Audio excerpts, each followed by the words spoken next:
இப்போ ஒயிட் ஹவுஸ்ல நிறைய சைபர் செக்யூரிட்டிலையும் கூட நம்ம தமிழர்கள் இருக்காங்க, நான் பார்த்திருக்கேன். அவங்கள நேரில் சந்திச்சிருக்கேன், நான் அவங்கள்ட்டே பார்த்திருக்கேன். எப்படி இவ்வளவு பெரிய முடிவை ரொம்ப அசால்ட்டா, ரொம்ப ஒரு எந்த ஒரு கன்சிடரேஷனும் எந்த ஒரு வேல்யூஷனும் இல்லாம எடுக்க முடியுது? இதனால அவர் எடுத்த முடியல ரொம்ப யோசிச்சு சமைச்சு எடுத்திருக்காரா?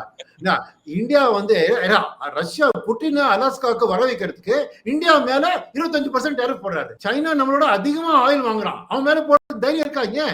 ஏன்னா China rare earth material control பண்றான். சைனா வந்து $800 பில்லியன் அமெரிக்காவுக்கு லெண்ட் பண்ணிருக்கான்.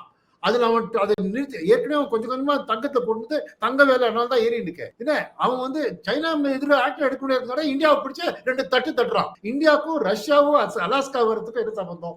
அவருக்கு நோபல் பிரைஸ் வேணும், அதுக்காக போய் இதை பண்ணாரு. டாப் லெவல் மேலோட பண்ணுவாரு. நீ சாம்பார் நீ இவ்வளவு உப்பு போடு, இது போடு. அவருக்கு அந்த டவுன் லெவல்ல சுத்தமா அவருக்கு உண்மை நாலேஜும் கிடையாது, ஒண்ணும் கிடையாது.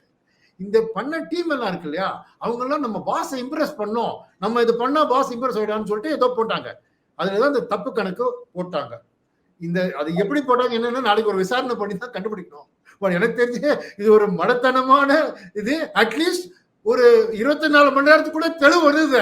அது வரைக்கும் ஒரு நன்றி தான் சொல்லணும். ஏன்னா இதே ஒரு வாரம் கழிச்சு தான், ஒரு வாரம் நம்ம ஐடி கம்பெனி ஸ்டாக் எல்லாம் கனாபினா இறங்கி எவ்வளவு நஷ்ட கணக்கான லாஸ் இன்வெஸ்டர்ஸ்க்கு கிரியேட் பண்ணிருப்பார் தெரியுமா அவரு.